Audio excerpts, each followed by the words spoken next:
Hey, Frugaltech here. It's been a while since I've made a video, and I'm doing a Q&A video, the first one of the year. Let's just jump right into it. And the first question comes from Frugaltech. Frugaltech, where have you been and what's been going on with your channel? I've noticed you've not been posting a lot of videos here lately. Great question, Frugaltech. I'm going to answer that for you. I have been experiencing a few health issues that I've been dealing with, and I've been really busy with work. And on top of that, maybe I felt a bit burned out making YouTube videos and trying to find videos that I think you'd be interesting, and I just have not had a whole lot of time to put towards the channel here lately. But that's no excuse in that I haven't made a video or uploaded one for a little while. I'm going to work harder on it. I've got some ideas that I'm kicking around, but I think for me, the one that I'm leaning towards the most is more of a vlog style video. Now, this is something I've attempted before, where I would sit down a little bit during the day, most days of the week, and try to record little snippets of the video and put together in like a vlog format once a week. But here's the problem. When I keep telling myself that this is what I want to do, I run into this one issue, which is, I work for myself. I work out of my home. I live in a small town. I'm in my late 50s. Don't do a lot of that fun, exciting stuff that the younger vloggers do. Would there be an interest in really doing that? But I think so if I talk about things that maybe some of you find relevant. So here's the point. Here's my question to you in the audience. If I were to do such a vlog, which is based around my life as a small business owner, being a little bit older, what would you be interested in me talking about? I want to hear from you in the comments down below. Hey, but I do have some Q&A that I need to attend to, so let's get to it. And the first question comes from Robert Evans. He's seen a video I did from years back about 5 reasons not to switch to Mac from a Windows PC. Here's what he writes. He goes that this video must be fact-free. It's pathetic because why do most developers use Macs? Interesting question, and I actually did a little bit of research on this before responding to your question. I don't know a lot of developers, but I know some. And the ones I know, one does use a Mac, but others use Windows PCs, or they use a PC running the Linux operating system.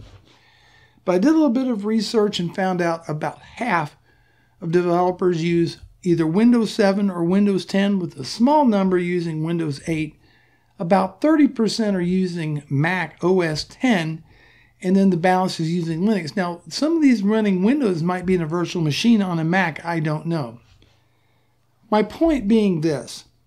Even if 100% of developers used a Mac, that doesn't mean that the Mac is right for, just because it's right for a developer doesn't mean it's right for me, or it's right for somebody that's into PC gaming or into other content creators or into using productivity applications. You can't say they're the gold standard and that everybody must do what developers do. So yeah, I'm not going to go along with that argument. That's why my video was pathetic and without fact. And I don't recall the particulars of that video.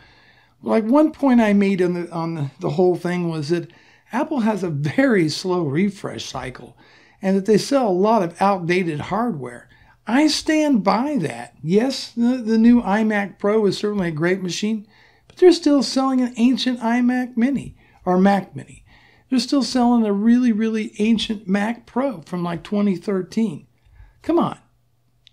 Just because developers use them doesn't mean that that is justification for anybody else to buy one. Okay, the next question I got comes from Abhay, and I'm sure I'm going to mess up your last name, but Dotracker, who wants to know, who watched my video, my class on CRM, wants to know what the best, most popular used CRM system is.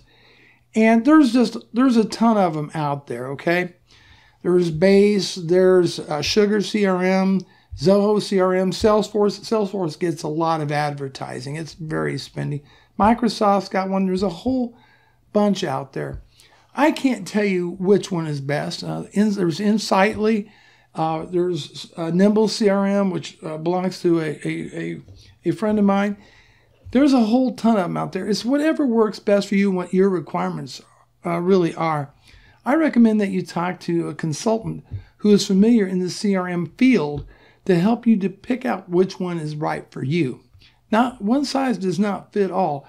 For me personally, I use Zoho CRM, but I'd be quite happy with Insightly or some others. Okay, the next question comes from Dimitri Giannikos. And how you doing, Dimitri? Thank you so much for your question. Wants to know how the AX53 would do in low light. Not bad. I don't use it very much in low light, but I can tell you this much about it. It has a 1.5-inch sensor on it, designed for 16.9 aspect ratio, so it does really good on that. And the maximum aperture on it is f2.0.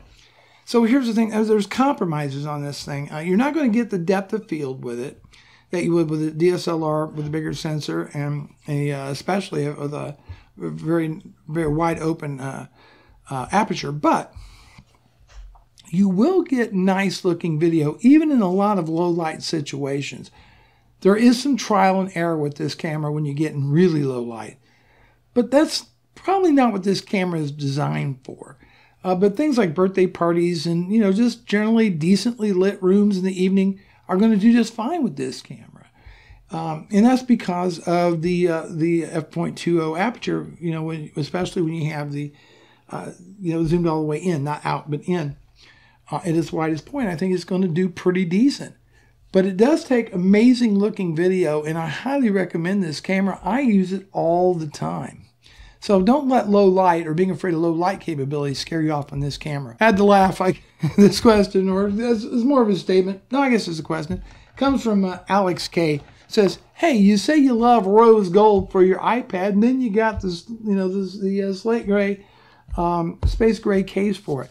Alex, here's the deal on this. A friend of mine sold me this iPad used, and she threw in a case to go with it. It just happened to be this. The backside is, maybe it's got a smoke tint to it, but you can still see the rose gold through it. At least it kind of looks kind of pink. I don't really care. It just protects the iPad. But if I didn't have a case, I'd be very happy. I just like the rose gold color. I didn't pick this out. It just came with the iPad, which I happen to be a big fan of this iPad. And finally, Ricardo Perez wants to know, and this is in reference to a video about Windows running on ARM, not just RT. We're talking actual Windows where you can install applications and so forth. Wants to know, with this happening, will the netbook make a return? Battery life shouldn't be a problem, etc. Well, first off, I believe that these tablets here, right, are the netbook. These are the current netbooks. What we're going to see is a lot of great, inexpensive two-in-ones. Maybe might even show up in some really inexpensive, ultra-thin laptops. But I think the tablet has replaced the netbook. But these will show up in inexpensive devices. So it's going to be very interesting to see how all this pans out and how the market holds up for it. But I look for it to be more in two-in-one devices, so we will see. But no, personally, I think the tablet is the modern netbook. I mean, you can run all your basic applications on it that you need to, email, Word, Excel, you can do all that on there. So I don't see a specific market for the netbook per se anymore. And that's it. Those are the, this is this month's Q&A. Make sure to leave your comments down below. Always enjoy those. And then I will look forward to answering your questions in February. All right. Thanks so much. Have a good one. Take care.